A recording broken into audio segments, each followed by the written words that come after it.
I didn't grow up believing life would be kind to me. In fact, for a long time, life felt like a stubborn door that refused to open no matter how hard I knocked. My name is Bob, and back then, I was just another man trying to make ends meet, counting coins before the month ended, weighing every decision carefully, afraid that one wrong step could push me backward instead of forward. I lived in a modest neighborhood where ambition and desperation often shared the same thin walls. In that same neighborhood lived a man everyone spoke about in lowered voices. His name wasn't shouted, it was mentioned, Mr. Walters. He was wealthy, powerful, and commanding in a way that didn't need noise. When Walters entered a space, conversations softened on their own. You didn't need to be told to behave, his presence did the talking. He wasn't flashy, didn't boast, and never explained himself. Yet everyone knew he had influence that stretched far beyond our streets. The night everything changed was after a community event we called the Unity Harvest Gathering, a yearly celebration meant to bring neighbors together with food, music, and speeches about progress. I attended mostly out of obligation, standing at the edges, watching people who seemed to have life figured out. Mr. Walters was there too, calm as ever, dressed simply, yet unmistakably important.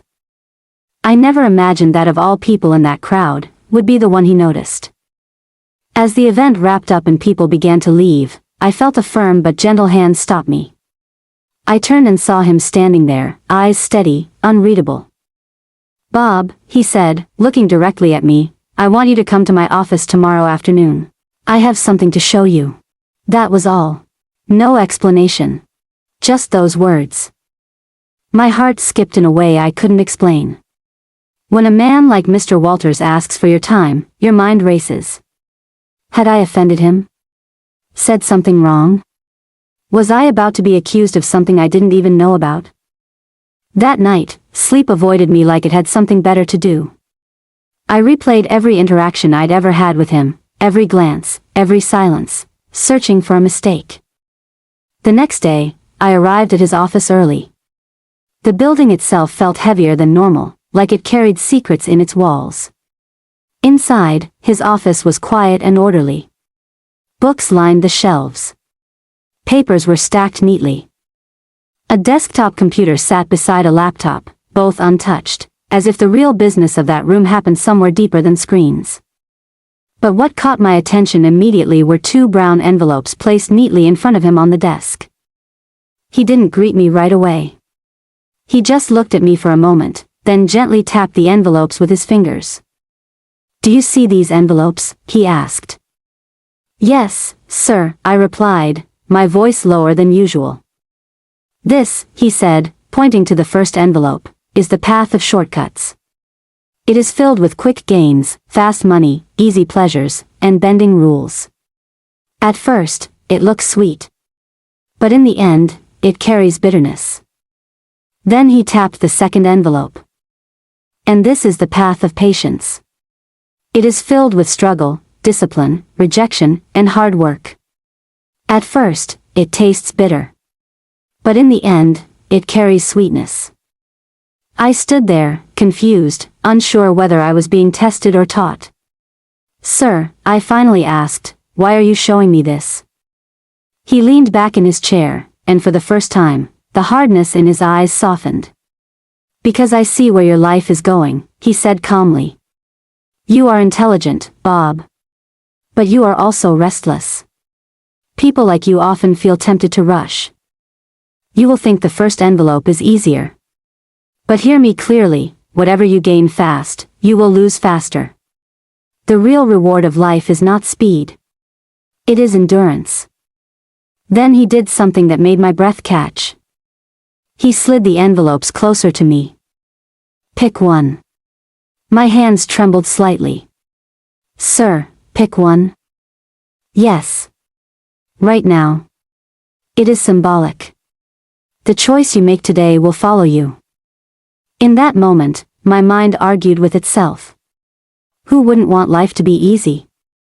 Who wouldn't want fast success, instant respect, and quick relief from struggle? But another voice, quiet but firm, whispered something different. "If you want to last, don't look for shortcuts." Slowly, I reached out and picked the second envelope, the path of patience. Mr. Walters smiled. It was the first time I had ever seen him smile. Good, he said. Open it. Inside was a single sheet of paper. One sentence. Nothing good comes easy, but everything easy will cost you something good. Those words settled into my spirit that day. The weeks after I left Mr. Walters' office felt strangely quiet, like life was holding its breath. Nothing dramatic happened immediately. No sudden opportunities. No instant rewards. Just the same routines, the same modest struggles, the same unanswered emails and rejected applications. If I'm being honest, there were moments I wondered if I had misunderstood that day, if I had romanticized a simple conversation into something bigger than it was. But the words from that envelope stayed with me. They followed me into the early mornings when I woke up before dawn. They echoed in my head during long commutes and late nights when exhaustion felt heavier than hope. Nothing good comes easy. It sounded noble, but living it was another thing entirely. Around me, life seemed to move faster for everyone else. Friends I had grown up with, men who once borrowed money from me for lunch, started posting pictures online that didn't add up. New cars. Expensive watches. Weekend trips that didn't match their known jobs. When I asked questions, they laughed it off. You think too much, Bob, one of them told me. Life rewards the bold, not the patient. Another said it more bluntly. If you wait too long, life will pass you by. Their words planted seeds of doubt. At night, I'd lie in bed staring at the ceiling, wondering if patience was just another word people used to justify staying poor. I had opportunities, small ones at first, to bend rules, to inflate numbers, to take advantage of loopholes that everyone pretended not to see. Each time, my heart raced. Each time, the first envelope whispered to me, promising relief. But then I'd remember Mr. Walters' face. Calm. Certain. Like a man who had already seen the ending of a story I was still living. So I kept choosing the slow road. I enrolled in additional courses after work, even when my friends mocked me for overworking. I took internships that paid almost nothing but taught me discipline. I said no to deals that felt too easy. And every no felt like tearing a piece of comfort out of my life. Patience, I learned, isn't passive. It's active suffering with a purpose. There were days I failed. Days I felt invisible. Days I watched less qualified people rise simply because they knew the right shortcuts. Once, I ran into an old neighbor driving a car so expensive it looked out of place on our street. He leaned out of the window, smiled, and said, "Bob, you're still struggling? Man, you need to wake up." That night, I almost did. I sat alone, staring at my phone, tempted to make a call I knew would change everything. One call. One favor. One step into a world where money moved faster than effort. My hand hovered over the screen. Then I remembered the envelope. I put the phone down. Years passed like that, not in leaps, but in inches. Progress was slow, but it was real. I gained skills that couldn't be taken away. I built a reputation for being dependable, even when it didn't pay immediately. People started trusting me with responsibilities others avoided because they didn't bring quick rewards. Meanwhile, the flashy lives around me grew louder.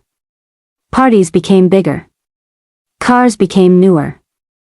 The same people who mocked my patience now mocked my silence.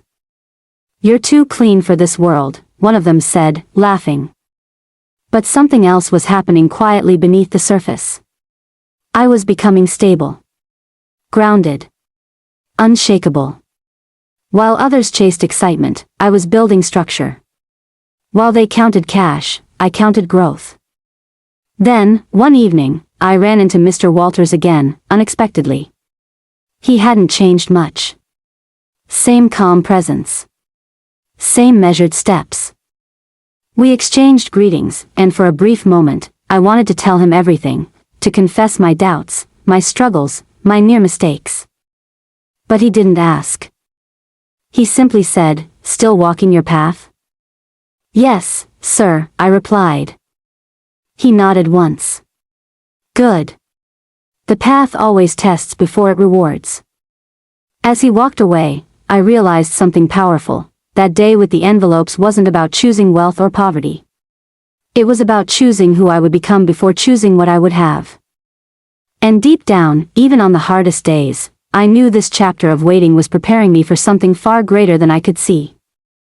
I just didn't know yet how high patience could really take a man, or how hard life would try to break that patience before letting it bloom.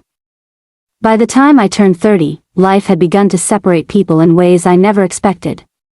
Just quietly, like two roads starting at the same point and slowly drifting apart. On the surface, it looked like I was still behind. But beneath that surface, something solid was forming. I had moved into a slightly better apartment, not luxurious, but peaceful. The kind of place where silence didn't feel like failure anymore. I had a steady job now, one that didn't make headlines or spark envy, but paid honestly and demanded excellence. Every promotion I got came with more responsibility, not applause. And strangely, I had grown comfortable with that. The others? The ones who had chosen speed over substance. Their lives were loud. Too loud. Every few weeks, there was news. Someone had made it big. Someone else had opened a business overnight. Another had connections in places nobody spoke about openly. They drove cars that turned heads and wore confidence like armor. When they saw me, their smiles carried pity disguised as advice. "Bob, you're still grinding? Man, life is short. Enjoy it. Hard work is overrated. Smart work is the key." I nodded and smiled, but inside, I felt something unsettling, not jealousy, but confusion. How could doing the right thing feel so unrewarded for so long? Then the cracks started to appear. It began subtly. One man sold his car quietly. Another stopped posting pictures. Someone else suddenly traveled out of town and didn't return for months. Rumors floated through the neighborhood, whispers of investigations, missing funds, and deals gone wrong. The same shortcuts that lifted them quickly were now pulling the ground from under their feet. One evening, I stood by my window watching flashing lights paint the street in red and blue. A crowd had gathered. A familiar name was being shouted. Someone I once envied was being escorted into a vehicle with his head down, wrists tight. The same man who laughed at my patience. That night, sleep came easily for the first time in a long while. Not because I felt superior, but because I finally understood. Patience wasn't slow. It was protective. More opportunities came my way, not sudden miracles, but steady advancements. I was trusted with projects others couldn't handle because they lacked discipline. My name began to circulate in rooms I had never entered. When mistakes happened, mine were forgiven because my integrity spoke before I did. Then came the offer. A role that required vision, consistency, and a clean record. When I signed the contract, my hands shook, not from fear, but from gratitude. This wasn't luck, this was accumulation. That night, I thought about Mr. Walters for the first time in years. I realized something that hit me deeply. He hadn't been warning me about shortcuts because they were immoral alone. He warned me because shortcuts steal your future while pretending to serve your present. 6 years had passed since the envelopes. Some of the people who mocked me were now fighting to survive reputational ruins. Others had disappeared completely. Meanwhile, I stood on ground that didn't move beneath my feet. One afternoon, as I sat in my office now, I read the sentence again. I had framed it and hung it where I could see it every day. Nothing good comes easy, but everything easy will cost you something good. Only now did I understand its full meaning. Mr. Walters hadn't just shown me 2 envelopes. He had saved me from becoming a man who arrives quickly and leaves just as fast. And in that moment, I knew, this story wasn't just about success. It was about survival. Success doesn't announce itself the way failure does. Failure is loud. It demands attention. But success, real success, arrives quietly, almost shyly, as if asking permission to stay. By the time I realized how far I had come, the journey had already reshaped me into someone I barely recognized. My career had reached a height I once thought impossible. Not the kind that comes with flashing cameras or overnight fame, but the kind built on trust. People relied on my judgment. Decisions passed through my hands before they shaped outcomes that affected hundreds of lives. And with every responsibility I carried, I felt the weight of the path I had chosen years ago, the second envelope. I went back to my old neighborhood one weekend, not out of nostalgia, but curiosity. I wanted to see the place where impatience once whispered to me daily. Some houses had changed. Others looked frozen in time. The loud laughter, the constant movement, the flashy arrivals, they were gone. In their place was a tired quiet, heavy with unspoken regrets. I ran into a few familiar faces. Some looked older than their years. Others avoided eye contact altogether. A few tried to laugh things off, blaming bad luck or betrayal. But deep down, we all knew the truth. Speed had carried them up, and dropped them harder. One man pulled me aside and said quietly, "Bob, you were right to wait." I didn't respond immediately. Not because I wanted to enjoy the moment, but because I remembered how hard waiting had been.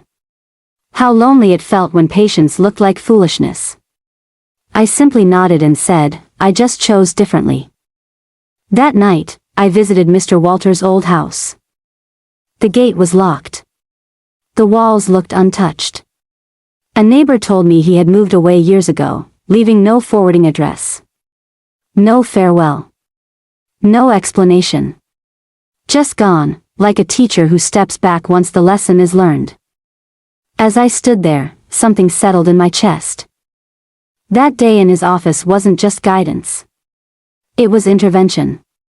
He had seen the storm ahead and quietly handed me an umbrella, trusting I would know when to open it. On my drive back, I reflected on how close I had come to losing everything without ever realizing it. One bad decision. One moment of impatience. One shortcut dressed as opportunity. Instead, I had built something that couldn't be seized, exposed, or destroyed overnight. And that's when it truly hit me. Mr. Walters wasn't just teaching me how to succeed. He was teaching me how to last. Life will always offer two envelopes. They won't always look like envelopes. Sometimes they'll look like people. Sometimes like offers. Sometimes like pressure from those you trust. But the choice remains the same. Speed or substance. Shortcuts or stamina. I drove home that night with a quiet smile, knowing the seeds I planted years ago had grown into something unshakable. And for the first time, I understood the full sweetness of patience, not as a reward, but as a shield. That was the day I stopped measuring success by how fast it comes, and started measuring it by how long it stays. If this story spoke to you, then maybe you're standing at your own crossroads right now. Maybe life is offering you something fast, something tempting, something that looks easy. And maybe, deep down, you already know the cost. We don't all get a Mr. Walters in our lives.